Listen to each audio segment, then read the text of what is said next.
salve família! Salve família! Podcast Coab USA chegando até você com mais um episódio. Muito obrigado pela participação, pelo carinho, pela energia que alimenta a alma, estimula a mente. Hoje convidado, que isso? Cê é louco. Eu vou ler o currículo do homem daqui a pouco. Olha a mesa ali, ó. Olha a mesa brilhando ali, ó. Olha o reflexo. Olha o reflexo da parada. Pesado aqui, Colocar um pesado, óculos né? escuro aqui, mano.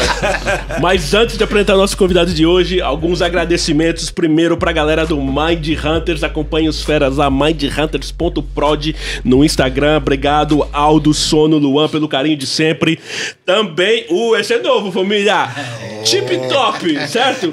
Eu tenho a Chloe de 3 anos, Fabinho tem o Gael, 4 anos. Exato. E a gente vai lá. A gente foi lá esses dias. A gente vai, família, tem um monte. Só que a gente vai ali no Super Shopping de Osasco, ou também no Shopping Continental. Procura a Camila e o staff dela. Muito atencioso, qualidade do caramba. A gente esteve lá agora. Eu comprei uma cabana pra Chloe, o Fabinho comprou uma cabana pro Gael e o Du comprou uma cabana pra ele. A gente não julga, só vai que dá tudo bom lá. Tá chegando o meu, calma aí. E o último agradecimento de hoje, antes de a gente começar, é pra Pizzaria Delute. Um abraço pro Du. Do Zera. Ali na Obrigado, rua Batatais, meu Jardim Paulista, perto da Pamplona. Todos os sabores tradicionais você vai Melhor encontrar lá. pizza E de uma São Paulo. série de outros sabores também. Leva lá a família pra curtir. O bagulho é muito bom. Obrigado, Du, pelo carinho. Agora sim, mano. Fabinho, escuta esse currículo. Nossa, quero ver. Pentacampeão pesado. pan-americano, medalhista em 3 mundiais, foi capitão da seleção brasileira de vôlei sentado, foi eleito o melhor líbero do mundo em 2014. Já conhece mais de 28 países. Mas aí vamos ver se conhece Carapicuíba. Lá é nossa área, hein? Ele é co-founder do Parabank. Olha que história, mano. Parabank é o primeiro banco digital voltado ao público PSD.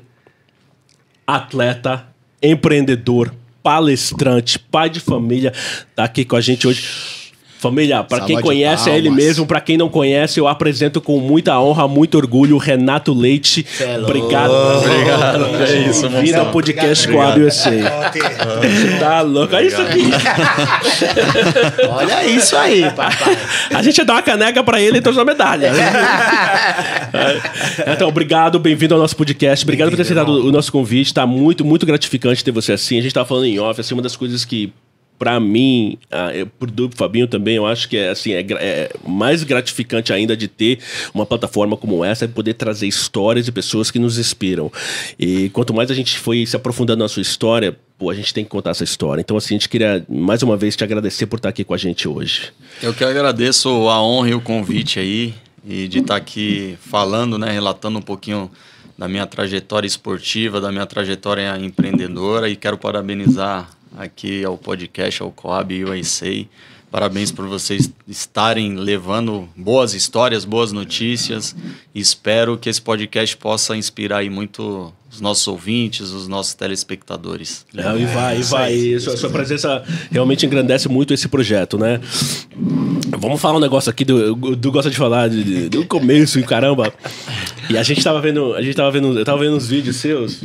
Mano, o cara bate com as duas. Mano, eu tava vendo um vídeo do cara que assim, ele. E já com a perna mecânica, né? De prótese, De prótese. E aí, de esquerda, bum, caixa. Direita, caixa. Caramba.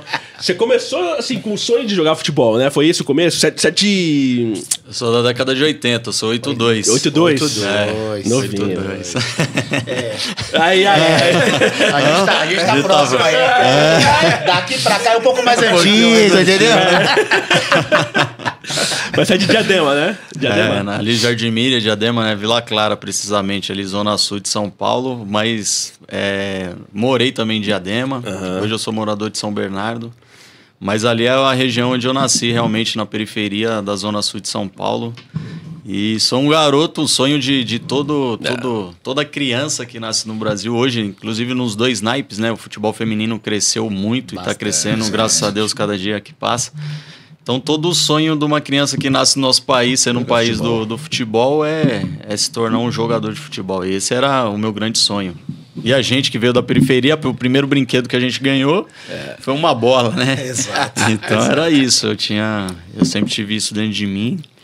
E nós somos, eu sou da década de 80, o Brasil carente, né? Desde 1970, assim, falando um pouco de história, eu gosto sempre de relatar também, um cara que gosta de historiador. Desde 1970 sem ganhar uma Copa, e 82 foi no ano do meu nascimento, teve aquele banho de água fria, né?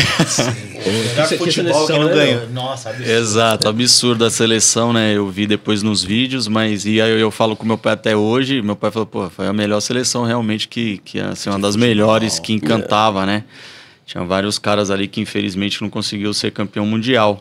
E aí o Brasil sofrendo, o brasileiro sofrendo com isso, a gente com hiperinflação, com muitas coisas ruins, o índice de fome altíssimo no nosso país, foi quando surgiu aí um outro ícone que todo brasileiro aprendeu a gostar, e eu também gostando muito, porque o cara transmitia muita resiliência, disciplina, personalidade forte, de bater de frente ali com políticas, né, que são envolvidas em todas as áreas. A gente tem que honrar a hierarquia, mas a gente tem que expor realmente a nossa ideia. Então, depois eu vejo, cara, por que eu gostava tanto desse cara, do Ayrton Senna, eu criança, eu moleque? Porque ele já transmitia, eu mesmo sendo criança, eu já conseguia ver esses valores, né, nele ali, ele transmitia os valores de forma nata.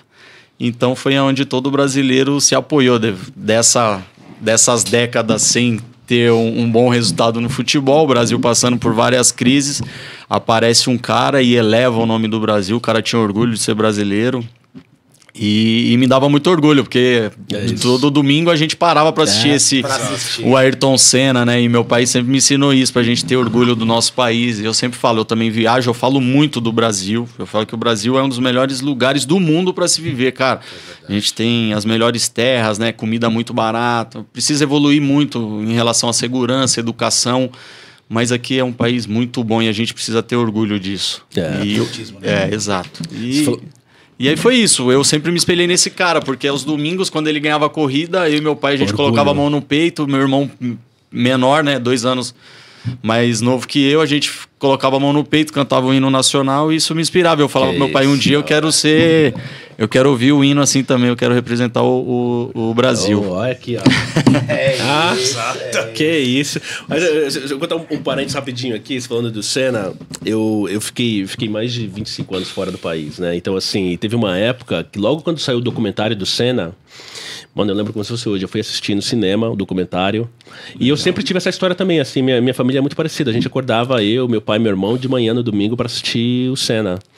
E depois de tanto tempo fora, não que eu esqueci ou que eu não tinha orgulho de ser brasileiro, mas assim, assistindo o documentário dele me fez reviver várias memórias, assim, que me deu um senso de patriotismo tão grande, sabe? Legal. Até hoje, assim, ó, assim, se pergunta pra mim que atleta que você gosta, eu não tenho isso, mas assim, só o Senna. Eu tenho uma coleção de capacete dele, assim, eu gosto muito, eu tive aqui em 2014, trouxe uma empresa dos Estados Unidos para cá, a gente apoiou o Instituto Ayrton Senna, assim, então assim, é um cara que eu concordo 100% com o que você falou, e para mim o sentimento é o mesmo, né, da minha parte com relação a isso, é o que ele representou pro povo brasileiro, né? E voltando ao futebol aí, jogava do quê? Então, na região onde eu nasci, muito cara bom. Em qualquer outro lugar que eu ia, eu jogava na meia, né? O pessoal me dava 10 e a faixa. Mas aonde eu nasci... pai! Mas aonde eu nasci, eu vou falar pra você, cara. Ali na região onde eu nasci, ali na Americanópolis, Vila Clara, ali perto do próximo Jardim Miriam, ali tinha muito cara bom, cara. Assim, eu jogava ou de primeiro volante ou de quarto zagueiro pra poder jogar. Eu sempre fui um cara que eu gostei de jogar. Mas o time ali 8-2 eu jogava de quarto zagueiro, até pelo treinador falou, Renato, você tem muita qualidade no passe e tal, vem aqui, sai bem com a bola, mas em qualquer outro lugar que eu jogava, eu sempre joguei na meia ali no ataque, né? Mas na região, no time ali, realmente eu joguei de quarto zagueiro ou primeiro volante, era cara muito acima da média, assim, os meias era sacanagem, inclusive saiu meias de lá, que jogaram em grandes times, foi campeão da Copa do Brasil, o cara era pra... ser um fenômeno, infelizmente, algumas lesões e também mentalidades ali, né? Acabou... na carreira. Exato. Um 8-2 também, o Adriano, o apelido dele 8-2, Adriano Maradona, ele estava comigo juntamente lá no projeto, um cara também acima da média, canhoto, o apelido do homem, Maradona. E as lesões atrapalharam também, hoje ele é um professor lá dentro de um projeto, onde a gente tem uma parceria lá, que a gente leva o futebol ali dentro da região onde realmente nascemos, né? Ele foi ordenado a pastor e ele é professor e tá lá no futebol levando o esporte para essas crianças, com apoio aí também meu e de outros amigos por trás. Então, cara, ali onde eu nasci realmente tinha muito cara bom de bola, que realmente fazia, cara, chover de verdade. Você sabe que é isso uma coisa que eu me dá... Talvez seja errado falar isso, mas me dá um pouco de conforto, porque assim, eu tive por muito tempo essa frustração de não ter virado profissional. Mas assim, o que me dá um pouco de conforto é que tinha cara muito melhor que eu que não vingou também. Também não conseguia. Entendeu? Assim, porque eu não sei se é uma coisa de geração ou não, de época, não sei como tá hoje, né? Mas assim, naquela época, assim, sou 7'6", Fabinho 7'5", assim, tinha muito cara bom, mano. Demais. Tinha muito cara bom. E a gente teve vários exemplos, igual que você tá falando aí, meu, na nossa época também, que não vingaram. E aí, por uma questão de fatores também, né? E teve o lance também, a gente tava falando em off, teve o lance também que, assim, quando você vem da periferia, chega um momento, assim, que você tem que decidir. Ou você vai investir nisso aqui, ou você vai arrumar um trampo, né? Você quer colocar um pano da hora e tal, e aí precisa de dinheiro, a família não tinha dinheiro, então como é que você vai fazer? Os amigos começam a andar com aquela roupa legal, e aí você tem que... Você quer roupa legal, mas aí você decide jogar bola ou tem que trabalhar. E é difícil essa decisão. Foi assim pra você também? Para você Foi, também igual. Foi assim também, E foi assim que despertou e começou o empreendedorismo na sua vida? O empreendedorismo, eu digo, a minha família é uma família assim, que sempre empreendeu, mas sem CNPJ, né? Minha avó sempre vendeu coxinha, meu avô sempre teve boteco, bar, essas coisas, mas sem ter o CNPJ. E aí, cara, a gente, graças a Deus, eu nunca... Né, passei dificuldade assim, fome, mas vontades, acredito que a gente passou muitas, até por isso, de ter um tênis legal, de ir pro McDonald's. Eu lembro que o McDonald's, meu pai conseguia levar a gente uma vez por ano, era uma festa, irmão, né? Era um evento, né? E quando um pai de um garoto que morava na rua lá, ele prosperou tanto, na época ele trabalhava com marcenaria, isso fica gravado na memória. Que louco. Ele fez o aniversário do filho dele, que tinha mais ou menos, ele era um ano mais novo que eu, Felipe, e ele fez o aniversário do filho dele no McDonald's, irmão. Aquilo foi surreal, sabe? E a gente ia no McDonald's e falava, meu pai falava, ó, tem que pegar só esse lanche aqui e vamos meter marcha, hein, vamos pra casa. Né? É assim, mano. E era assim a resenha, e isso ficou marcado. O cara fez o aniversário, graças a Deus o pai dele prosperou tanto, e logo em seguida, depois desse aniversário, o cara, ele saiu lá da quebrada onde nós morávamos, né? E com certeza prosperou, não sei, mas foi uma coisa que ficou marcado muito na minha e deve ter marcado em toda a minha geração lá dos meus outros amigos. Eu não tenho muito contato com esses meus amigos da infância, né? Eu converso ainda quando eu vou sempre lá, cara, na região onde eu nasci, meus avós moram lá, passo lá, vou no campo também, eu gosto da resenha, hoje um pouco menos por conta do tempo, mas adoro essa resenha, e quando eu encontro a gente sempre bate esse papo. Foram coisas que... momentos, exato. né? E aí você falando desse, que é um dos quesitos que atrapalharam essa geração aí de 70 e 80, eu vejo muito também a questão da mobilidade, né? A distância da gente chegar no local de treinamento. Nossa, a mobilidade atrapalhou demais. Cara, quantas vezes a gente pegou o busão indo pendurado, né, irmão? Era socado pra dentro do busão lá da Transleste ali, pelo menos era... Mano, pior que era esse nível, meu. Eu ia treinar no São Paulo e tinha que pegar um busão lá da Coab, descer em Pinheiros, pegar o Jardim Colombo pra ir pro Morumbi, assim, sair de casa assim, 5h30 da manhã. Exato, então. Moleque, 13 anos, velho. Cara, é surreal, então. E os nossos pais ficavam como? Aflitos, trabalhando com a cabeça... Devia ser, tá com a cabeça inchada, né? Falei, será que meu filho volta hoje pra casa? Volta, não volta. Entendeu? Então foi desse mesmo jeito, assim. E eu falo, a gente tá suscetível às frustrações, ela vai acontecer. Você planejando ou não, ela vai acontecer. Mas as frustrações, as coisas difíceis aparecem na nossa vida, por isso que a gente tem que estar sempre evoluindo, expandindo a nossa consciência e evoluindo emocionalmente, porque quando você está passando por um processo difícil, com certeza é para você se moldar e sair mais forte, né? Você se impulsionar desse obstáculo e, cara, e sair com propriedade do outro e levando a sua mensagem, porque é importante você sair de uma dificuldade, mas você tem que transbordar a dificuldade que você passou, porque você vai conseguir mudar a história de outras pessoas. Com certeza. Então, cara, aí foi isso, realmente. Eu comecei a treinar e às vezes faltava por conta da mobilidade. 13 para 14 anos, na década de 90, a gente já podia tirar a carteira de trabalho, né? De poder trabalhar. Sim. E um primo meu arrumou um emprego no supermercado, começou a ganhar muito dinheiro. Eu falei, cara, eu vou trabalhar também, que futebol não me dá nada. Eu quero isso, quero aquilo. E eu tirei minha 14, 15 carteira, anos. fui fazer a entrevista, até inclusive escondido do meu pai, e só falei pro meu pai, eu quero trabalhar e tal. E aí meu pai pegou e falou assim, pô, mas acho que não há necessidade, você tá treinando e tal. Eu falei, não, pai, mas futebol acho que não vai me dar o futuro, né? Eu quero trabalhar, ter minhas coisas, ganhar o meu dinheiro.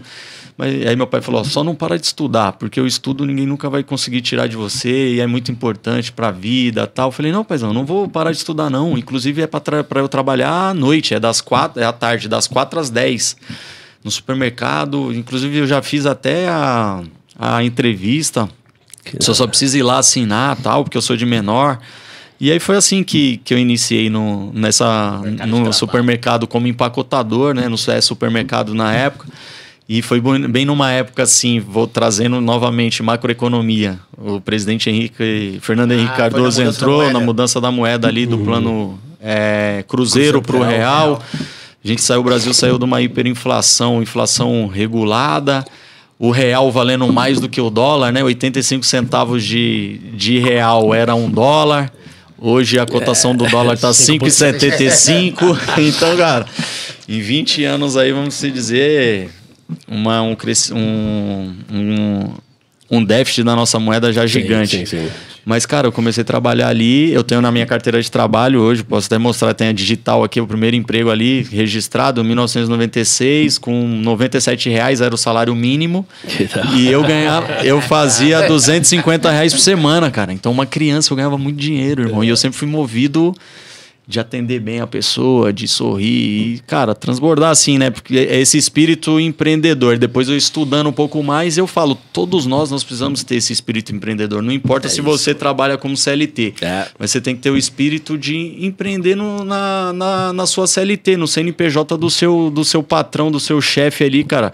Entrega o seu melhor, porque a gente começa a empreender do momento que a gente acorda até da hora que a gente vai dormir. Se a gente acorda do lado da sua esposa, dos seus filhos, se você acorda mal-humorado e tal, e a gente normalmente acorda assim, né? Por conta dos hormônios, tudo. Mas, cara, eu já tenho que acordar, agradecer, tô abrindo os olhos, e aí, bom dia, minha esposa, abençoar os filhos, e vamos que vamos. E o network já começa do momento que você acorda. Então, comecei a trabalhar e ganhar fazer R$250 por semana, fazendo pacote. Levava o pacote no supermercado. Era um supermercado de alta renda, na Chácara Flora, onde já morou ali Silvio Santos, Hebe Camargo, o pessoal de alta renda moravam lá, principalmente os artistas da Globo, alguns jogadores de futebol também moravam lá. Os caras que prosperavam também começaram a comprar ali no Jardim Prudência, por exemplo, os caras do pagode, Catinguelê, né? Os caras do Catinguelê saíam do São Jorge, que os caras eram do São Jorge lá da Zona Sul. Cada um com Mustang, os caras iam fazer compra lá. E eu na resenha, eu vinha e fazia o seu pacote, entregava, cuidado com o ovo, o pão puma pra não amassar, leva na frente e tal.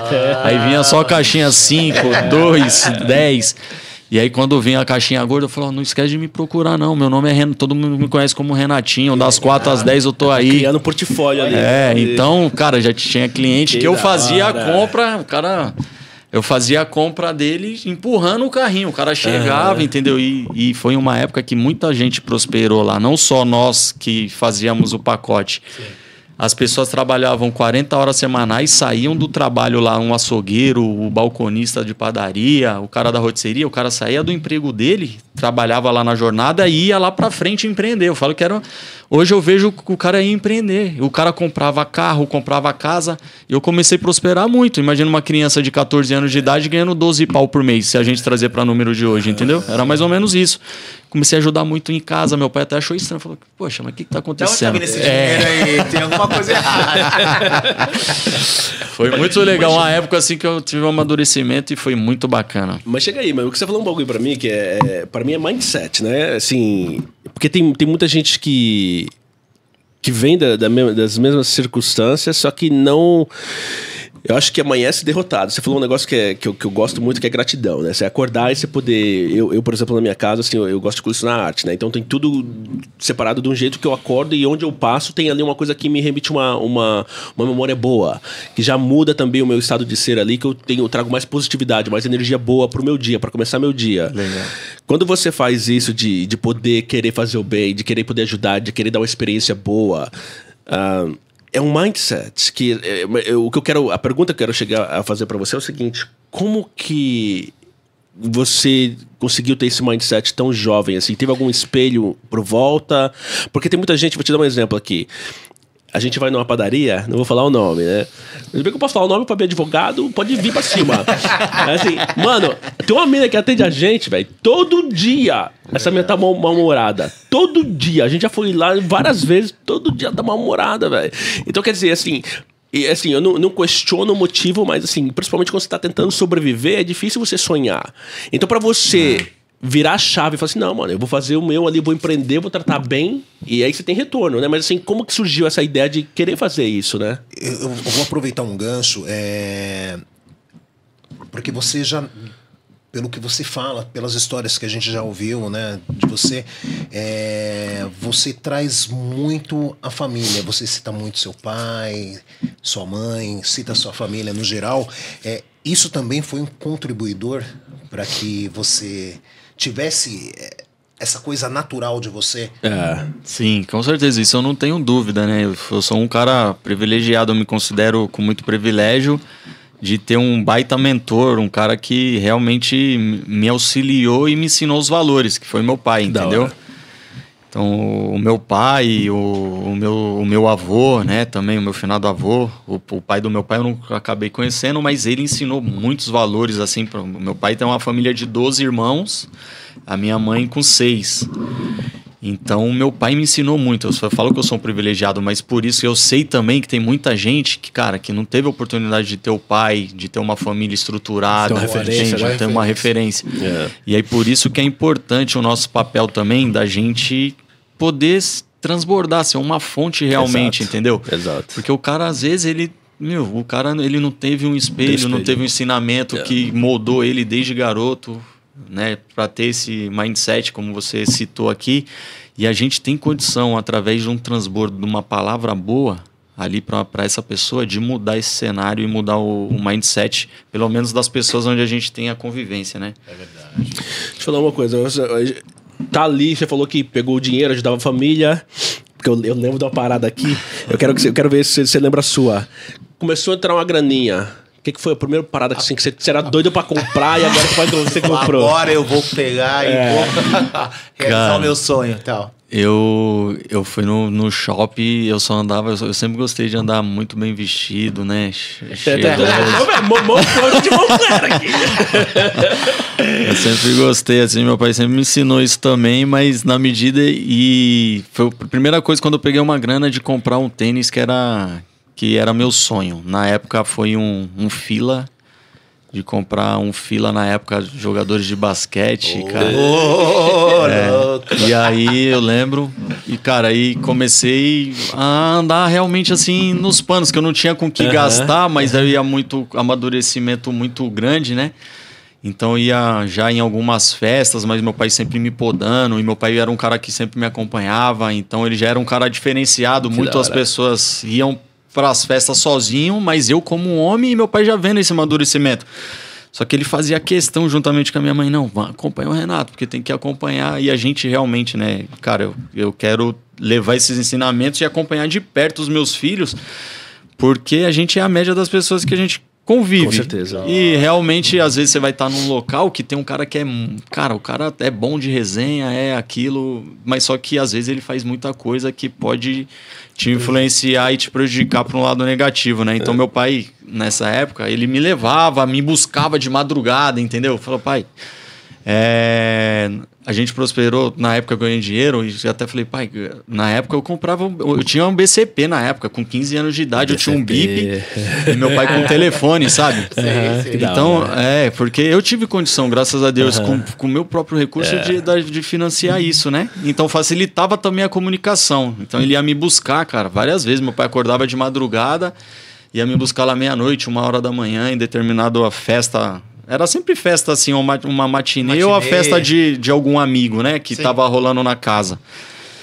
Mas eu também comecei, eu não quero nem falar disso, até para meus filhos não ouvir, mas eu saí assim muito cedo também. Mas era uma década, acho que todo mundo saiu com 15, 16 anos, ia, né? Reggae Night na época, esse aqui. Overnight. E tu ia buscar ele assim, entendeu? Então, cara, mas sempre com muito zelo assim, e meu pai sempre me acompanhando, ele ia me buscar, cara. Meu pai foi várias vezes me buscar na Reggae Night, lá na Atlântica, né? Legal. De madrugada. É legal esse acompanhamento, né? Da família e dando suporte. Relacionamento também, né? Porque assim, era um relacionamento de admiração também que também você tinha pelo seu pai também. Ele vinha trocando várias ideias, né? Porque e aí, como é que foi e tal? Como é que foi? E aí? Lá no... E hoje aí? Como é que foi a resenha? Alguém te... Tem amigo, o papai já viveu isso aí. Tem amigo que vai te dar, oferecer droga, vai falar que é da hora, que é isso e aquilo. Mas não vai não. E meu pai sempre trocou essas ideias de forma antecipada, entendeu? E é isso que eu aprendi, eu falo para os meus amigos, por isso que a relação com os nossos filhos, eu tenho 2 filhos hoje, né? Um de 4 e um de 11 anos vai fazer 12, entrando na adolescência. E sempre eu trazendo essas antecipações que meu pai, né? Trazia assim na resenha, entendeu? Legal. E quanto tempo você ficou trabalhando lá no supermercado? Aí eu trabalhei dos 14 até os 18 anos de idade. 18. E aí, continuei estudando... me formei lá, na verdade, concluí o meu ensino médio e continuava jogando os campeonatos interescolares, né? Tinha na época Copa da ANAP, Copa Jovem Pan, essas... Copa da ANAP, década de... Eu acompanhava, eu não jogava, mas... Década de 90, muito forte o esporte na escola, né? Isso que... Até pela autoridade que eu tenho, assim, que eu ganhei já uma jornada há 20 anos como atleta representando o nosso país aí, com esse currículo que, graças a Deus, eu conquistei. E com essa autoridade esportiva e com propriedade para poder falar também, que eu sou uma prova viva que eu fui reabilitado e inserido novamente através do esporte. Cara, então o esporte para mim é uma baita ferramenta educacional, de reabilitação e de inserção social. Isso não tem dúvida, eu sou prova viva. E toda vez que eu tô com algum governante, algum político, cara, eu entro nessa resenha e quero colocar ideias. Também, de forma voluntária, eu faço parte dos Atletas pelo Brasil. A gente faz alguns movimentos, né? Cara, de falar com o deputado, de ter reuniões, de bater lá no senador. Hoje tem a senadora Leila, que foi atleta. Cara, a gente precisa, o esporte precisa estar mais forte na escola, entendeu? Precisa estar para poder fortalecer de uma forma... geral, assim, o nosso país. Eu acredito muito que o esporte na escola, com certeza o nosso país vai ser um país mais próspero também, entendeu? Renato, nesse lance de propósito, você trabalhando, jogando futebol, trabalhando para auxiliar em casa e de repente as coisas mudam, né? Algo não esperado. Como foi essa transição e de onde você tirou força para... Porque foi uma mudança bem brusca na sua vida, né? Sim. Eu acho que anteriormente, na verdade, do mercado você virou motoboy. Não, na verdade, do mercado foi quando ressurgiu novamente a chama. Aquilo que nós falamos nos bastidores aqui, quando o professor Antônio Carlos de Papel assumiu as categorias de base de São Caetano. E surgiu novamente uma chama, sabe, dentro de... Falar, cara, pra voltar a jogar, eu tenho oportunidade aqui. É um treinador que conhece o nosso jogo. Ele tem o time na mão aqui. 82 montou um projeto lá em Diadema, num 7 campo. Então nós treinávamos, ele montou um projeto lá para treinar em 2 períodos. E aí eu tive que tomar uma decisão. Eu vou ter que sair do mercado para poder treinar em 2 períodos, senão não vou conseguir. Né? Porque o treino lá começava às 4h30 da tarde. Eu entrava no mercado das 4 às 10. Então, cara, eu tenho que sair. Entendi. E eu decidi por isso. E meu pai sempre também me incentivou, assim, né?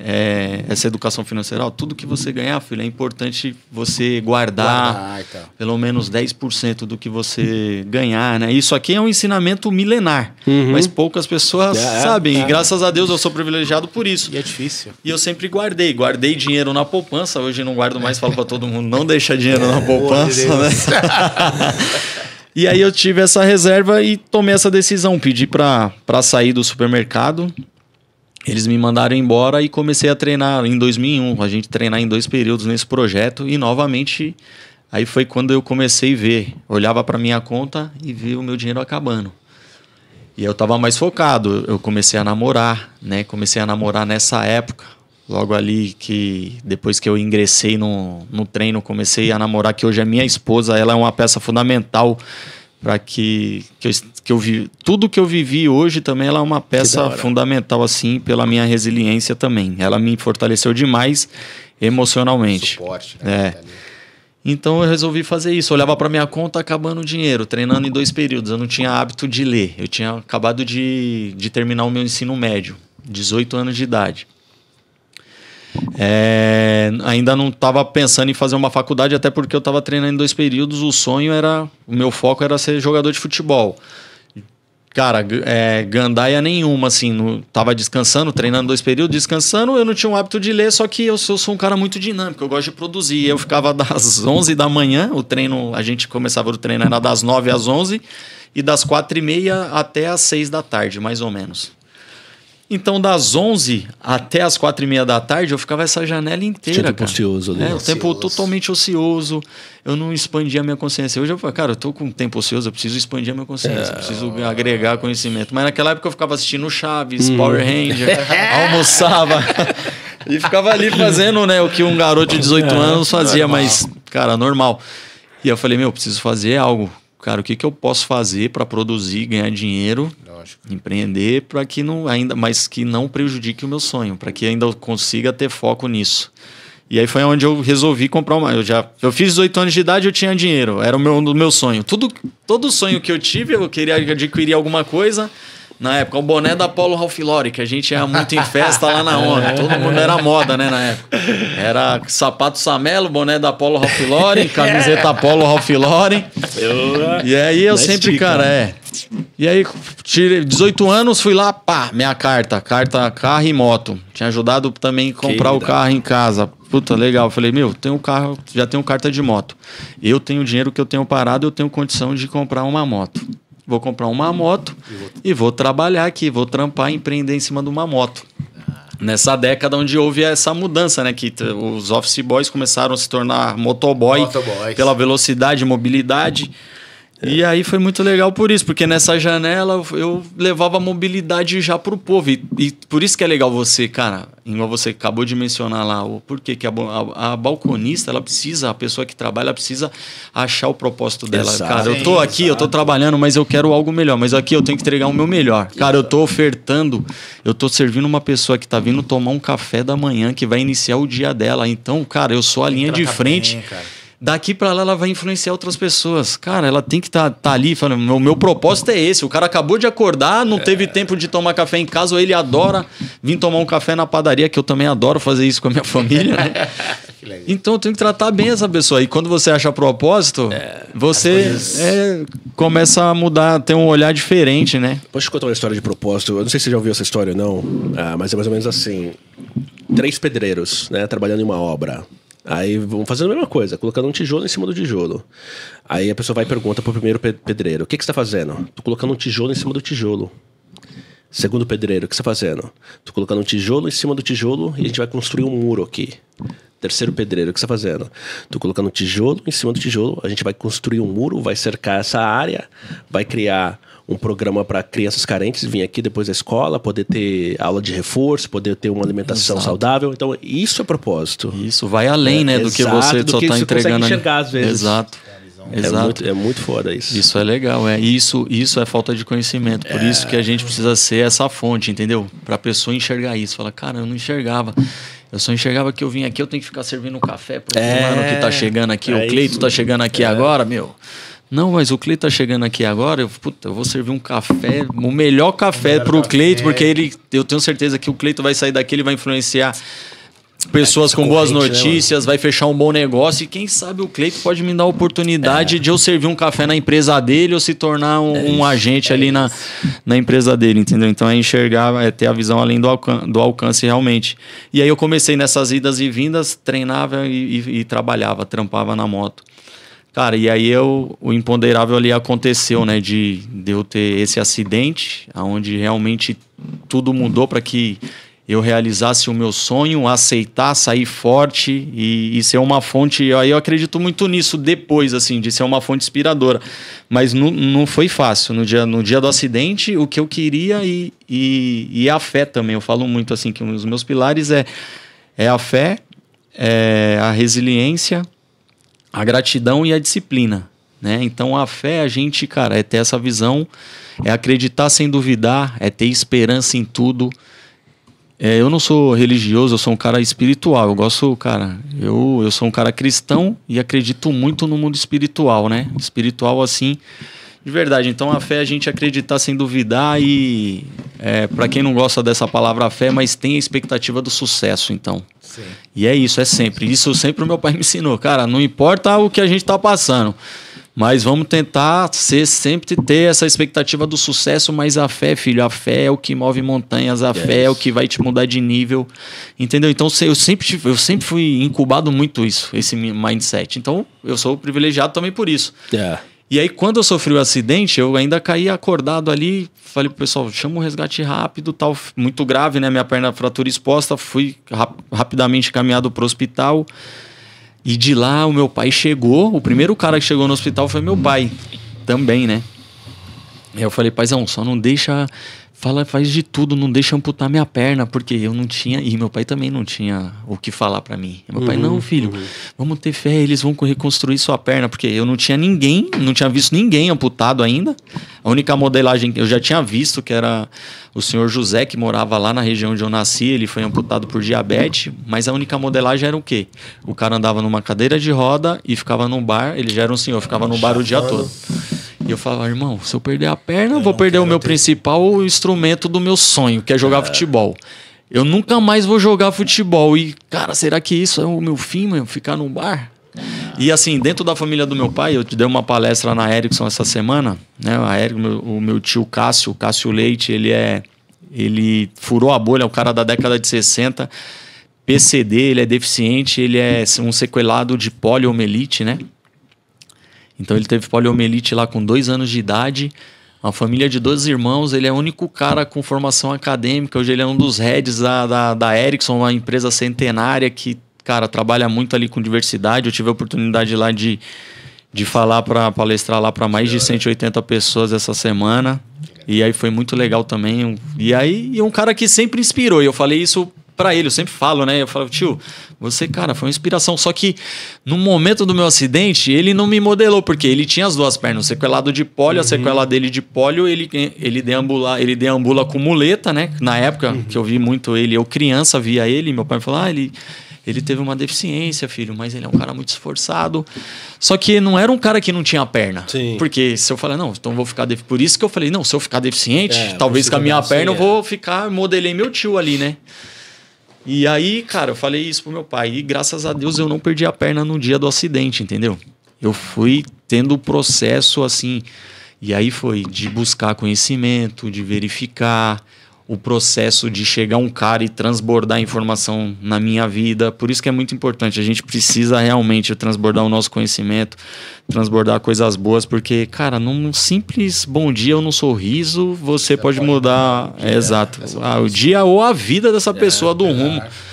E aí esse cara chegou e falou, um fisioterapeuta que estava fazendo pós-graduação em atividade física adaptada na Unifesp, e ele trabalhava lá como físio dentro do hospital.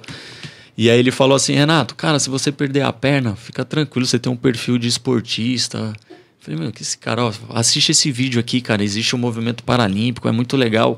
Pede pro seu pai trazer o cassete. Aí meu pai trouxe, né?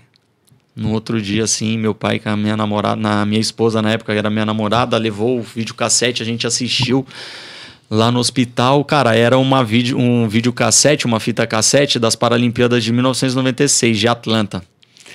E aí tinha a Adria dos Santos, que era deficiente visual, correndo. Tinham vários atletas. Aí eu vi amputado correndo, o amputado, o cara pulando com uma perna só, saltando, fazendo salto em altura. Eu falei, irmão, nadando.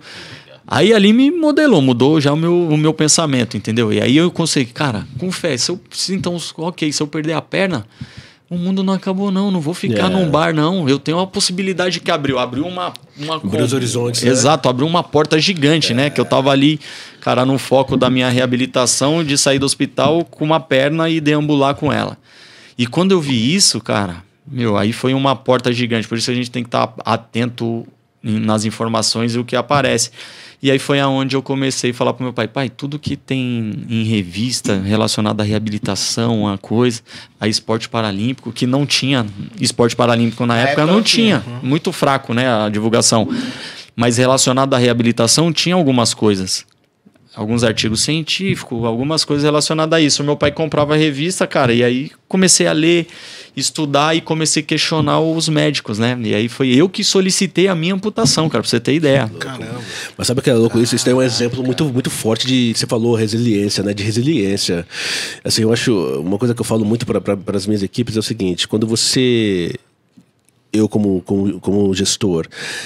Quando alguém chega com um problema, a pessoa está no olho do furacão. Se eu entrar no olho do furacão com essa pessoa, eu estou tão perdido quanto ela. Exato. Então essa oportunidade de você poder sair daquilo ali, começar a enxergar talvez ali quais são os próximos passos, eu acho que é um processo, eu imagino, doloroso, mas assim, depois assim, ok, o que a gente vai fazer agora? Né? Assim, vamos para cima, vamos continuar lutando, né? Então assim, isso abre a mente para um monte de outras possibilidades, né? Até mesmo de poder buscar aí ou vislumbrar um futuro, né? Exato. Depois do acidente. É onde você tem que pegar e buscar conhecimento. Por isso que por falta de conhecimento o povo parece, né? Perece. Sofre. Isso tá escrito, cara, há mais de 3 mil anos atrás, mas tá em várias literaturas aí, mas tá muito escrito no livro lá de Eclesiastes, pelo rei Salomão, um dos caras mais ricos que viveram aqui na Terra, um dos caras mais inteligentes e sábios, né? Com um reinado aí, com uma sabedoria incrível, um reinado de paz. E o cara aí tem muitos livros. Tá na fonte, hoje eu gosto muito de ler a fonte direto. Né? Eu gosto de muitos escritores, mas tem muita coisa aqui que eu li ali que já tá escrito há muito tempo atrás. Então eu gosto também de ler um pouquinho a fonte e gosto sempre de elencar aqui o livro de Eclesiastes, Provérbios. Cara, vale muito a pena ali ler, né? Salmos, Eclesiastes e Provérbios. Muita gente acha difícil a leitura da Bíblia, mas começa por esses livros aí que, cara, já vai te dar um entendimento muito legal em um rumo que você quer tomar. E aí foi isso que eu comecei. No hospital, na verdade, você já teve um propósito de vida, de escolha mesmo, né? Sim, ali foi... Seguir pelo esporte, porque abriu essa grande janela. Sim. E aí eu comecei realmente a ter esse conhecimento e pela fé, né? Sendo direcionado também pela fé. Assim, eu falei, cara, eu tô no hospital, eu sou um jovem, e eu estudando, e eu sou um jovem. Eu tenho uma fratura na minha tíbia. O meu grande problema está na irrigação do meu calcanhar, porque atingiu uma artéria. Todo dia vem 8 médicos aqui, que era um hospital de residência, os caras ficavam debridando. Cada dia era um para treinar. Eu virei um instrumento de treinamento, um jovem. Imagina o gasto que está tendo aqui. No SUS, era um hospital do SUS, eu não tinha convênio. O SUS, faltava um medicamento que era para melhorar a irrigação e não tinha na época no SUS. A gente fez vaquinha, o meu pai vendeu lá algumas coisas, pegou até inclusive empréstimo para comprar um remédio muito caro, né?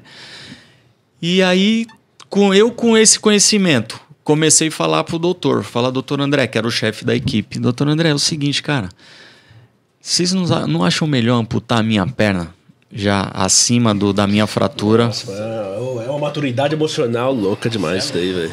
Mas por conta do conhecimento e da bagagem de fé que eu tinha ali. Eu falei, doutor, amputar minha perna acima da minha fratura, cara, vamos acabar com todos os problemas. Olha só esse vídeo aqui, vocês conhecem isso? Os caras ficaram malucos. Também não conheciam o movimento paralímpico. Falei, cara, eu vou sair daqui, eu vou diminuir o custo. Comecei a falar com propriedade. Em 3 dias eu posso estar na minha casa. Entendeu? Falou, Renato, você tem totalmente razão. Mas só que para um médico e pelas políticas também é uma das coisas que eu falo. Tem muita gente ainda que sofre, que poderia hoje, por conta de tecnologias assistivas, ter uma vida infinitamente melhor, com mais qualidade, usando um equipamento como o que eu uso. Graças a Deus, eu uso hoje o melhor equipamento que tem para amputados abaixo do joelho. né? Mas a gente tem uma fila gigante ainda no SUS de 2 milhões de pessoas aguardando um equipamento para poder utilizar. Só que assim, cara, olha a nossa política pública. O que poderia ser mais racional. Eu fiquei 21 dias internado e lá no 20º dia que eu falei pro cara, né, para poder fazer a minha cirurgia. Então, minha cirurgia foi no dia 25 de janeiro de 2002. Foi quando eu entrei no centro cirúrgico para amputar a perna. No dia 27 eu estava em casa. Então, quer dizer, eu tirei a vaga, deixei o leito vago para uma outra pessoa que estava necessitando, né, na fila.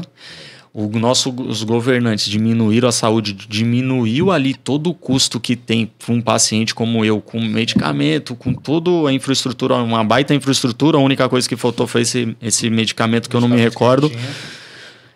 Comecei a economizar, o meu pai já não precisamos comprar mais esse medicamento. Amputei minha perna, só que o grande lance qual era? Era usar agora um equipamento que me daria a eu ter condições de fazer as minhas atividades de vida diária, que é onde está o grande erro. Cara, não dá para economizar aqui, fazer uma coisa mais eficiente, né? Que eu tô falando para mutilarem as pessoas, não, cara, não é o extremo. A gente precisa verificar, mas, cara, tem várias pessoas que sofreram. Eu tenho um amigo que joga comigo hoje, o Márcio, ele é a prova viva disso também, eu falando com ele, e eu falo, isso é uma das políticas que a gente precisa mudar.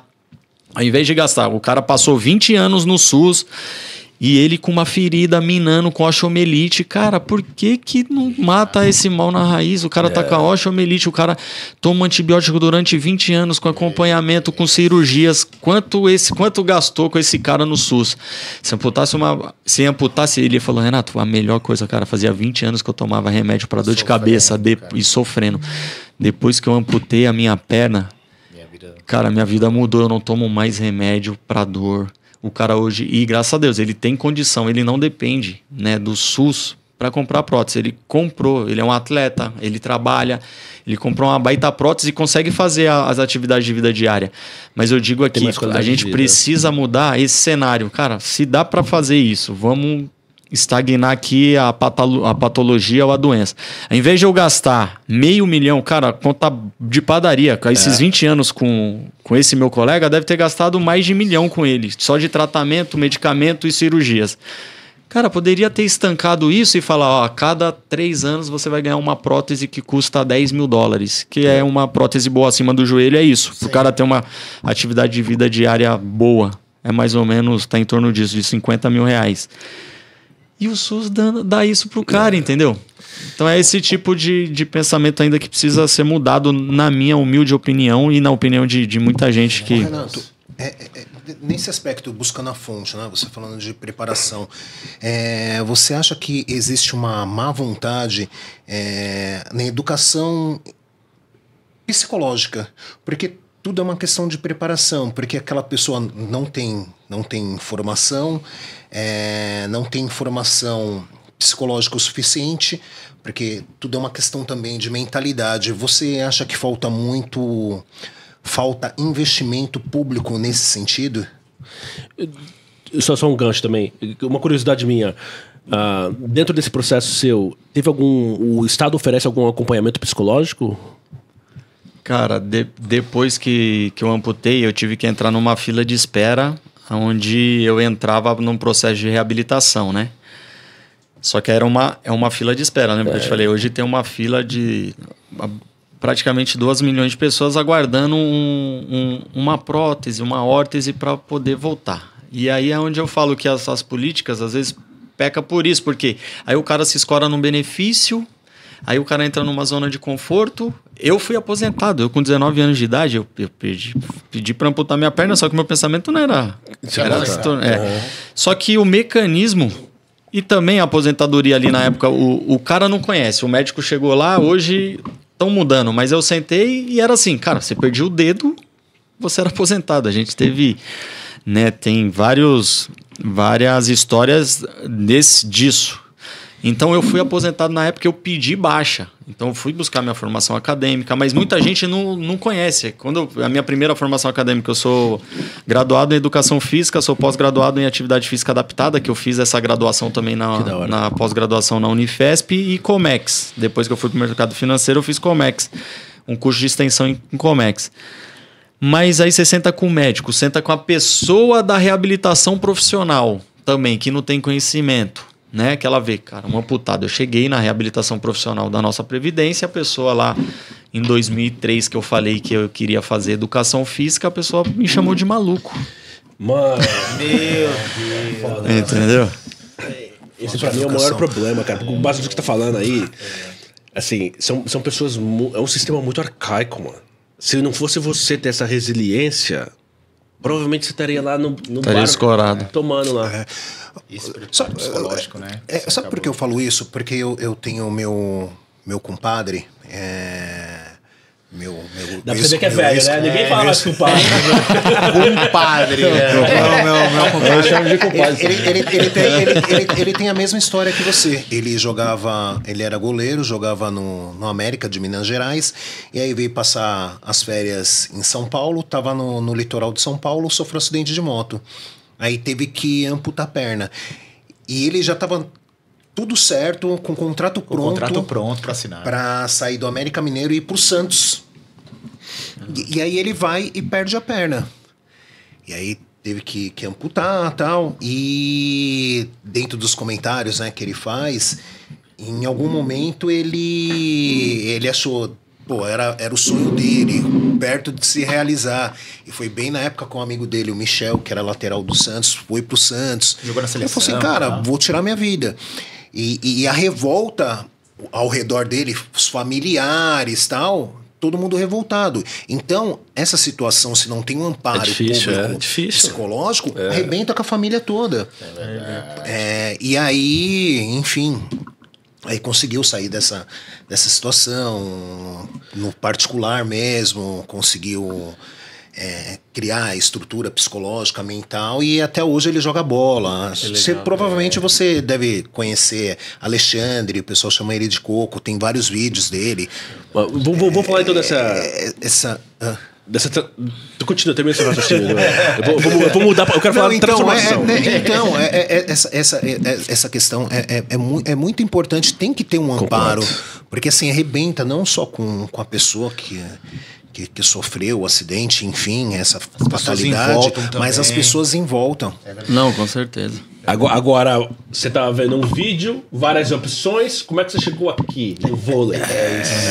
Como é que foi esse processo de, assim, você tem ali fazer isso, aquilo? Imagino, talvez, que tenha passado pela sua cabeça, assim, futebol é o que eu conheço, né? Como é que foi esse processo de decisão até você chegar no vôlei? No vôlei, é verdade. E eu falei, você lembra que eu falei, né? Melhor líbero do mundo. E aí foi no movimento paralímpico que entrou, assim, a partir do momento que eu comecei a fazer fisioterapia. Então a gente voltando lá só um passo atrás, na fila, e a gente começou, né? Graças a Deus a gente tinha condição. E os familiares também ajudaram, então pagamos para poder entrar já na físio.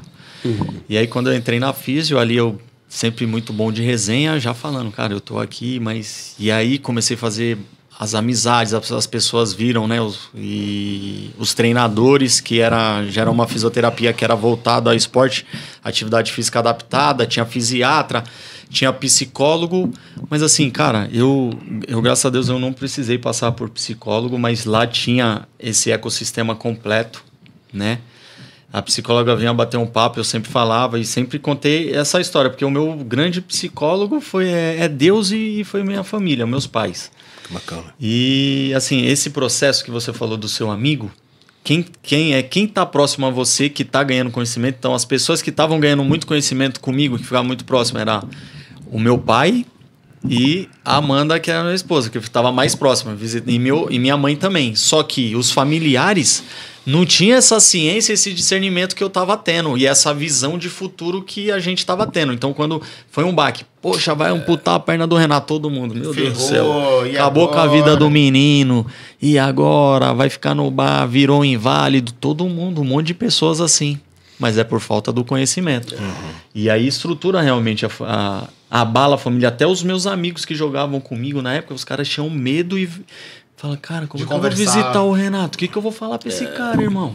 Os caras chegavam lá na casa lá, na casa dos meus pais, eu falava, ô Cleiton, entra aí, irmão. Lembra daquela coceira que eu tinha no pé direito? Ela acabou, mano. Fica tranquilo, aqui é da resenha, não sei o que. O cara já ia aí, mano, falando, você é louco, Renato, mano. O que aconteceu? Eu falei, não, irmão, tá tudo bem. Assiste esse vídeo aqui que você vai entender. Eu mostrava o vídeo lá da Paralimpíada de Atlanta pra todo mundo. E aí, eu tava também implantando esse conhecimento. E aí lá dentro dessa físio, a gente pagou particular e logo surgiu uma vaga e comecei a entrar lá e peguei a professora Miriam, eu gosto sempre de citar ela falou, poxa, é muito legal trabalhar com você, porque tudo você faz muito bem, e ela começou a me treinar, sabe, além de tudo ali, eu sou um dos primeiros alunos também de Pilates no Brasil, lá tinha uma fisioterapeuta na época que trouxe o Pilates pro Brasil. E aí legal. O pioneirismo faz muito parte assim da minha vida, né? O aluno 01 da Companhia Atlética de Pilates, aí conseguiu uma bolsa lá para eu poder treinar. E aí foi tudo muito legal isso também. E lá eu comecei a conhecer o esporte, né? Então meu finado tio, o Aparecido, o famoso Sidão, que me levava para fisioterapia todos os dias. Ele tinha um bar na época, então ele me levava de manhã, me deixava lá, voltava pro bar dele, então ele tinha essa flexibilidade. Tinha carro na época, né? Então, cara, foi um cara assim que eu honrei demais, um cara que me ajudou muito, e ele tinha essa flexibilidade na época também de dar esse suporte assim para mim. Só que eu ficava o dia todo. Eu falei, não, eu quero ficar aqui o dia todo, porque eu quero me reabilitar bem. Aí eu saía da fisioterapia, com fome lá, né? Almoçava, atravessava a rua, ia pro centro, que era o Clube dos Paraplégicos de São Paulo, o clube mais antigo do Brasil, que é desde 1958, né? O presidente João Bentim. Comecei lá para esse clube e na minha cabeça, eu sem perna, o que eu vou fazer? Eu falei, cara, eu vou nadar. Fiz o primeiro, segundo treino na natação, depois o CI fechou, a piscina fechou para reforma e vocês sabem como é que funciona a reforma no nosso país, né? Aí outra frustração, falei, cara, o que eu vou fazer agora? Ainda sem prótese, a minha ideia era correr, mas eu tinha que me protetizar. Tava em processo ainda lá da reabilitação, de cicatrização. Aí eu entrosei com os caras do basquete. O João Bentim, não, faz basquete e tal, que vale a pena. Só que, cara, vamos fazer basquete.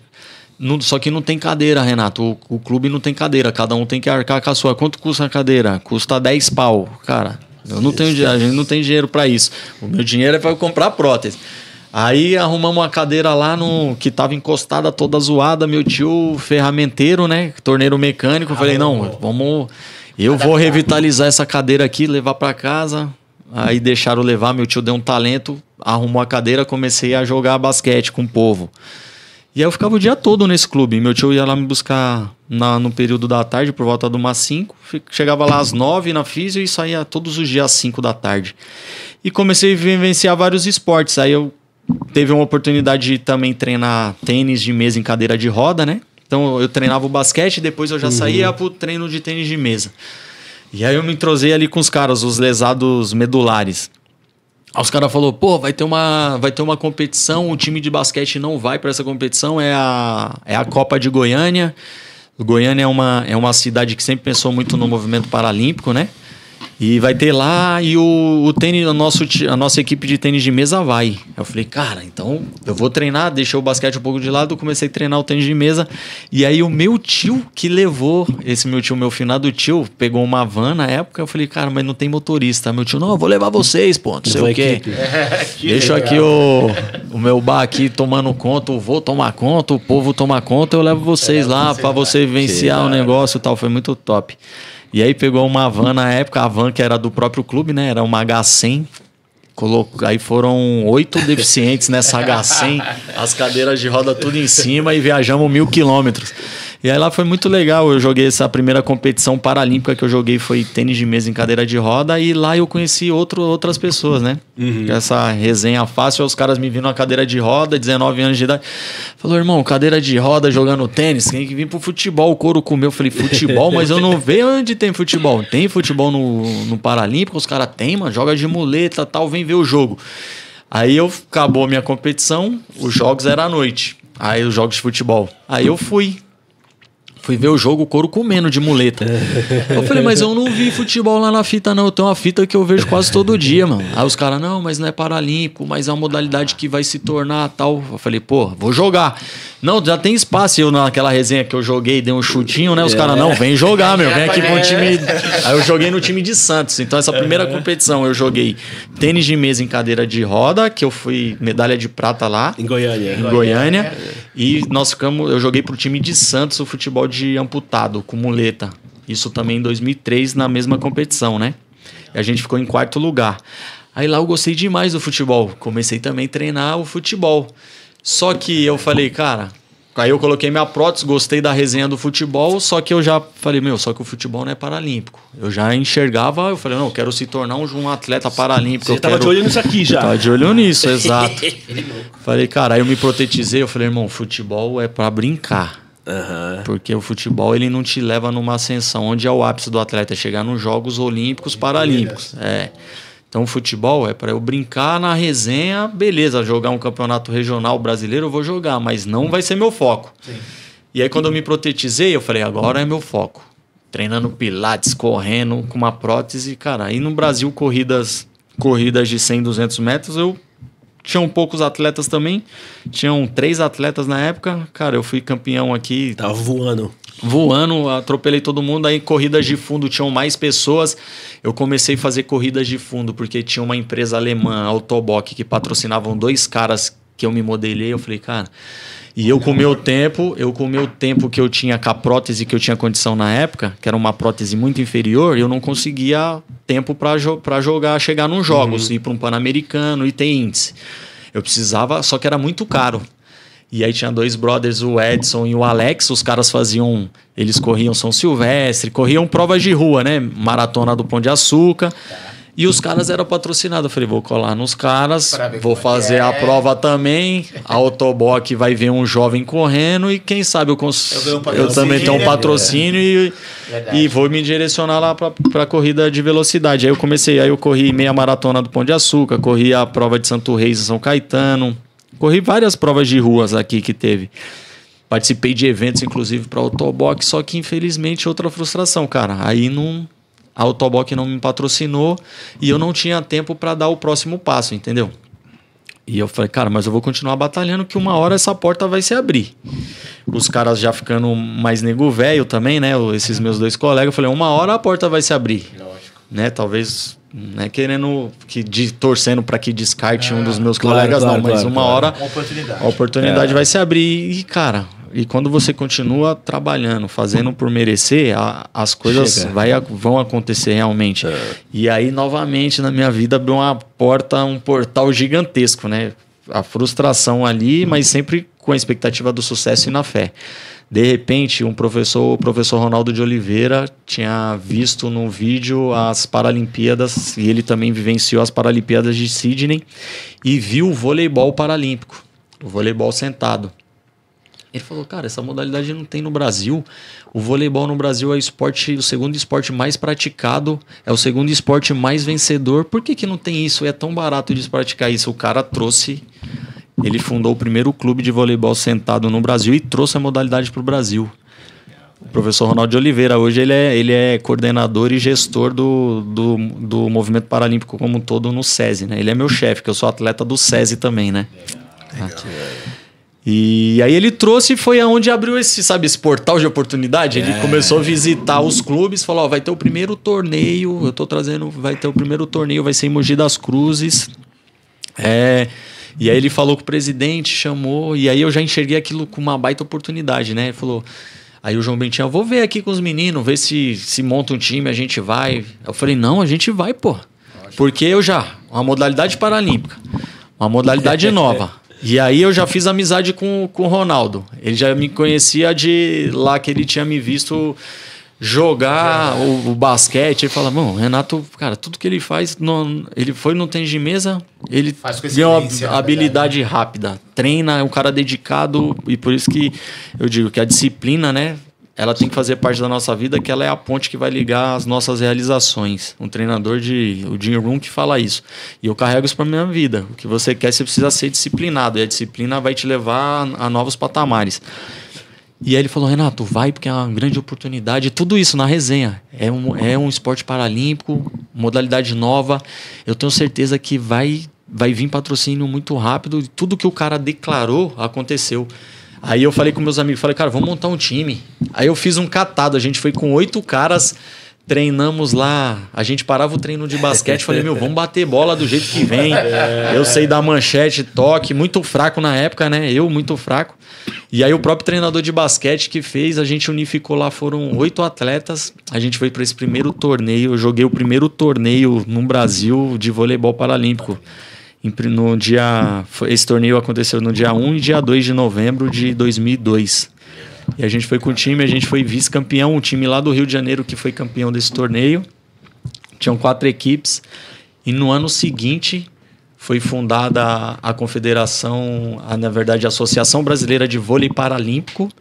E como o vôlei estava numa ascensão gigante, o Brasil tinha sido campeão da Liga Mundial, Banco do Brasil colocando muito dinheiro no vôlei. Cara, quando surgiu a Associação Brasileira de Vôlei Paralímpico, cara, veio direto já patrocínio e já contrato ano de Pan-Americano. Então, cara, por isso que eu falo, a visibilidade mostra, os caras já fizeram o Campeonato Brasileiro no começo do ano, porque o Pan-Americano foi em novembro, nesse ano não era na mesma cidade, né? Porque agora, desde o Rio, o Pan-Americano também ocorre na mesma cidade, que é o Para-Pan-Americano e o Pan-Americano, só que esse era em Mar del Plata. Então, o que os caras fizeram? Teve o primeiro campeonato brasileiro, foram convocados 18 atletas e montaram 2 núcleos, porque tinha muito atleta do sul ali, do norte e nordeste do país, e a parte aqui do sudeste, né? Então montou um núcleo no Rio, onde tinha um CT lá de treinamento, e um núcleo em São Paulo, no Clube P. E aí treinavam 9 atletas aqui, 9 atletas no Rio de Janeiro. Uma vez por mês unificava toda a seleção, e a gente treinou durante 6 meses com foco para ser campeão do Pan-Americano, para conquistar a vaga para Atenas. E aí por isso que eu escolhi o vôlei, por questões estratégicas, de ver uma modalidade nova, de ter uma oportunidade de não precisar de um equipamento para eu ter resultado. Necessitava só da minha parte física, tática, né, técnica, e da minha disciplina e da minha resiliência de construir um negócio. Então foi um baita portal que abriu realmente, entendeu? Mano, e tá aqui o resultado, né? Eu aqui resenha do cara, mano. Tipo, antes de acabar o tempo aqui, vai estourar o tempo daqui a pouco, eu queria que você falasse do Parabank, que eu acho que é uma ideia do caramba também, meu. Como é que surgiu essa ideia? Porque eu lendo o seu currículo, você fez comércio exterior também, né? Eu fiz uma pós-graduação, né? Eu também fiz. Ele foi, né? Ele ia. Como assim? Mas como é que foi a ideia do Parabank? Eu acabei entrando, me formei, eu coordenei escolas de esportes aqui no Brasil, né? Numa escola de esportes dentro do Colégio Augusto Laranja. E na época eles queriam me trazer para dentro do corpo docente, só que eu tinha que paralisar a minha carreira esportiva. Eu falei que não. E aí foi onde... E, cara, novamente, de novo, né? Às vezes a rota muda da sua vida, que é pra você... Você acha que você tá sendo expulso de um lugar, mas cara... É uma outra porta se abrindo novamente para que você possa viver o seu propósito. E aí cara, a educação física. Dentro do colégio, como coordenador, eu trabalhava pouco e ganhava muito bem. Só que a profissão... Cara, muito difícil. Personal trainer ganhando muito pouco, tal, né? É uma profissão, assim, cara, que paga muito, muito pouco no meu ponto de vista. E aí, o que aconteceu? Esse colégio quis fazer isso. Eu falei, cara, eu não vou fazer isso. Eu não vou parar com o esporte. O esporte é o meu propósito, é onde eu vou conseguir mostrar, ter uma ascensão na minha carreira, construir. Eu preciso realizar ainda muita coisa dentro do esporte. Já tinha jogado nos Jogos Paralímpicos, mas eu falei, cara, eu preciso estar no topo. Tá entre os 3 melhores do mundo, tá ali no topo, na festa dos melhores do mundo. Ainda não consegui isso. E aí, onde eu direcionei, eu falei, cara, vou entrar no banco, porque tinha 2 caras que jogavam na seleção, eles tinham entrado no banco, eles eram bancário, eles trabalhavam como caixa. E aí eu falei, vou tentar entrar em algum banco. Comecei a enviar o meu currículo. Por quê? Eu já tinha tudo desenhado. Eu falei, cara, eu tenho um projeto aqui que é muito legal para inspirar e levar o movimento paralímpico para as escolas, reinserir o deficiente, né? direcionar o PCD. Eu tinha isso, utilizando a ferramenta esportiva. Vou entrar no banco, acabei entrando, o Itaú foi uma baita escola, entrei lá no Itaú em 2010. Trabalhei lá também. E aí... Você foi lá. E aí no Itaú eu acabei, assim, tendo uma ascensão também muito legal, porque eu entrei na área de negócios internacionais, eu entrei na cota PCD, e ficava meio que escorado ali, só que comecei a ganhar notoriedade, levar ideias, ir na resenha com o gerente, entrei na área de telemetria, ouviram a minha ligação com o gerente e falou, esse garoto aí, ele desenrola. E comecei a receber elogio de alguns gerentes também. E rapidamente eu fui pro Personalité ali como analista em negócios internacionais, depois eu já fui promovido como GNI, que era gerente de negócios internacionais, e só que dentro desse... Eu já fui buscando conhecimento e me capacitando também, né? Por isso que também fui galgando esse caminho. E aí chegou uma época, cara, que imagina, o cara com resultado esportivo, bancário, trabalhando das 9 às 18, com meta e tudo. Cara, mas eu adorava, eu entregava o meu melhor ali. E pros parceiros também, aquela resenha e sempre transbordando coisas boas. Só que chegou uma hora que eu achei que eu fiquei engessado no banco. E gostei muito desse negócio, o mercado financeiro. Eu falei, cara, eu tinha aberto um projeto em 2013, um projeto social que era relacionado a esporte. Então eu tinha montado 2 times, o time A e o time B. Foi um time muito vencedor também, com recurso próprio do bolso. 4 amigos a gente fundou esse projeto. Eu, o Davidson, o Rogério e o Wellington. A gente jogou os Jogos Paralímpicos de 2012. Eu falei, cara, não vamos jogar mais nesse time não, vamos fundar o nosso projeto, a gente tem condição de reabilitar mais pessoas, a gente fazer acontecer, só que no Brasil tudo é difícil. A gente com recurso próprio conseguimos manter esse projeto durante 4 anos, de 2013 até 2017.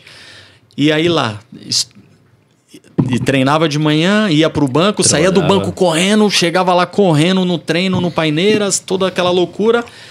E aí eu vi que eu comecei a perder o propósito dentro do banco também de levar a solução de estruturação e precificação para o meu cliente. Começou a engessar. Então, cara, eu falei, isso aqui qualquer um faz, né? Faz sentido. Para mim, cara, já não tá legal, não tá me trazendo prazer. Muito legal a instituição, mas não tá me dando prazer. E aí foi numa época que eu comecei a enxergar a oportunidade. Falei, cara, eu vou empreender dentro do mercado financeiro. Foi numa época que eu nunca vi isso, que o Itaú, a gente mandava os clientes embora, que foi em 2016 houve aquela lei da repatriação, né? E eu vi, cara, eu teve operações dentro do banco de eu dar muito, muito, muito resultado e ser remunerado rosca, né? E aí foi onde eu enxerguei a oportunidade. Falei, tem uma baita oportunidade aqui. Eu abri uma empresa de consultoria relacionada a meios de pagamentos internacionais, onde eu tenho conhecimento e onde eu posso ter uma ascensão. Comecei através de amigos, parceiros, né? O Ferrari foi um mentor também. Ferrari, Edão. Foi um mentor nesse negócio também, só que a gente meio que falou pouco, porque, cara, quem você tá dentro do banco e quer começar a empreender, você não abre tanto, né? Lógico. E aí foi onde eu comecei a buscar conhecimento, pedi as contas no final do ano de 2016. O Ferrari tinha saído um pouco antes do banco, né? Ele saiu no começo do ano de 2016, ele tinha sido mandado embora. E eu falei, cara, eu vou pedir as contas porque eu quero sair também, deixar a porta aberta. Pedi para ser mandado embora, eles falaram que não, porque eu tava performando. Toda aquela resenha, eu falei, então faz o seguinte, eu quero pedir as minhas contas, não tem problema. Todo mundo achou, eu pedi a conta, você largava um monte de benefício. E aí foi tudo assim de maneira pensada. Pedi as contas e fui abrir a minha primeira empresa e comecei a empreender dentro do mercado financeiro relacionado à consultoria em negócios internacionais.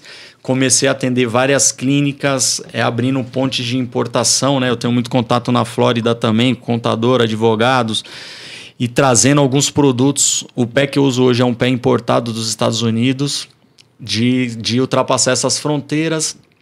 O Gelson, ele era um sócio de uma clínica que me patrocinava na época e eu atendi essa clínica, né? E ele é um ex-atleta paralímpico, a gente jogou junto os Jogos Paralímpicos de 2008, ele no basquete, ele foi capitão da Seleção Brasileira de Basquete e eu no vôlei. Só que a nossa resenha era só... Cara, não era de negócio, era uma hora ou outra quando a gente se trombava.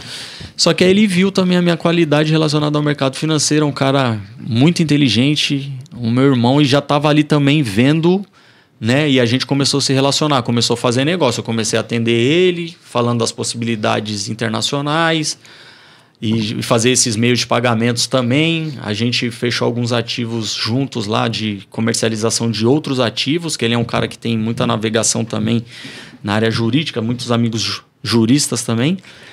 E aí, cara, ele começou a enxergar valor em mim e viu que o meu propósito era educar financeiramente, reabilitar as pessoas através do esporte. E o dele, ele viu uma grande lacuna, ele formado em administração, ex-bancário também. E a grande lacuna que ele enxergava era a bancarização do PCD, facilitar a linha de crédito do cara, ele já montando um business plan, e um cara muito analítico, montando tudo isso. E o meu negócio é de fazer acontecer, irmão. Não é muito papel, não. Vamos lá, vamos que vamos. E aí ele enxergou esse valor, né? E graças a Deus a gente uniu esse propósito. Ele já tinha feito um estudo e falou: Renatão, cara, tem um negócio muito bacana que eu acredito muito. A vertente aqui financeira, aí a minha empresa, eu já tinha dado um curso de educação financeira, mostrando para ele relacionado aos investimentos, as ideias que eu tinha. Ele falou: cara, vai muito de encontro, ó. Olha só aqui o que dá pra gente fazer, tá flexibilizado em relação ao Bacen na montagem do banco digital, vamos montar um ecossistema assim, o que você acha? Falei: cara, eu tô com você, isso aqui, tudo que eu tinha pensado anteriormente relacionado ao esporte, mas é no mercado financeiro onde a gente vai ter muita força, vai poder criar um ecossistema, fortalecer a nossa comunidade, de trazer players que possam ver a nossa causa realmente, né? E a gente vai conseguir levar e alavancar e potencializar a reabilitação, a capacitação e a parte esportiva no nosso país. E aí foi isso, em outubro de 2022... Parabéns. Parabéns, que a gente... Que legal. Mano, volta. Preciso voltar. Eu tenho tanta coisa pra falar, isso cara. que é legal. Uma das coisas que a gente estava desenhando também, o nosso projeto aqui, é esse tipo de resenha que a gente quer ter, velho. Assim, é como se a gente tivesse trombado aqui no restaurante, trocando ideia e flui, mano. E é muito, pra mim, mais uma vez, cara, é muito gratificante poder usar essa plataforma para contar a sua história, que sua história, assim, você falou resiliência, mas assim, é de foco, de superação, dedicação, adaptabilidade também, assim, é muito bonita. A gente quer muito que você volte. Eu vou dar a palavra final para você, mas antes, Fabinho, alguma consideração final? Não, só agradecer o Renato, obrigado. Pô, história sensacional de superação, resiliência. Parabéns, irmão. E você, Du? O Du, peraí, calma. Você é muito, não, o Du é cheio de... O Du falou que foi no Itaú Unibanco, né? Você falou que foi lá? Você falou que trabalhou lá? Trabalhei. Você viu, o Renato falou que ficou anos. Calma. Renato Ferrari ficaram lá alguns anos. Você ficou 10 dias, tá? Considerações finais. Fiquei 10 dias no Itaú, mas o Santander tinha uma história linda de 10 anos. Então, obrigado, cara, pela oportunidade aí de aceitar o nosso convite. Dedicação, superação, essa mensagem positiva aí que você, além do seu propósito de ajudar pessoas também, que é o mais importante aí, continue nessa trajetória de sucesso aí, meu irmão. Renatão, quem quiser acompanhar você, vai onde? Cara, segue lá nas redes sociais, o Instagram é a rede social que eu mais utilizo, né? Renato Leite 10, eu sempre tô interagindo ali com as pessoas, sempre postando alguma frase aí relacionada à fé, à motivação, a novos rumos, a esperança. É Renato Leite 10 e o Instagram da nossa companhia é Parabenque Oficial, né? Como eu falei aqui, o Parabenque ele tem um grande propósito que é reabilitar a vida, os sonhos e o futuro das pessoas. Juntamente com o nosso braço social, que é o Parainstituto, que o Parainstituto ele veio para potencializar a reabilitação ali para as pessoas que ainda não têm acesso ao crédito, né? Então é para impulsionar essa pessoa, para que ela se reabilite, se capacite e volte a produzir. A gente quer muito que a nossa classe, as pessoas com deficiência, seja protagonista da nossa nação, volte a produzir e, consequentemente, a nossa nação vai ser uma nação muito mais próspera. Não vai ser PCDs que ficam escorados, né, que teve muitas políticas públicas com isso, mas, cara, a gente tem muitas condições. Imagina se eu ficasse escorado lá num benefício. Eu poderia ter feito essa escolha, mas graças a Deus não, que senão teve outras eu não estaria aqui levando a mensagem, né? Poderia a sua história de superação. Mas assim, você é fora da curva. Eu acho assim, fica aqui também aí talvez um apelo para os órgãos públicos para investir mais na inclusão dessas pessoas também, né? Então, família, acompanha lá, busca informação, busca conhecimento. Já passou a rede dele aqui, Fabinho, e nossa rede. Quem quiser acompanhar o nosso trabalho, vai aonde? Galera, acompanhe a gente pelo Instagram, @coab.usa, no YouTube, @coabusa, também no TikTok, galera, Spotify, super importante. É isso. Família, muito obrigado pelo carinho. Valeu, Renatão, presença demais. Que isso. Obrigado, viu? Valeu. Valeu, gente.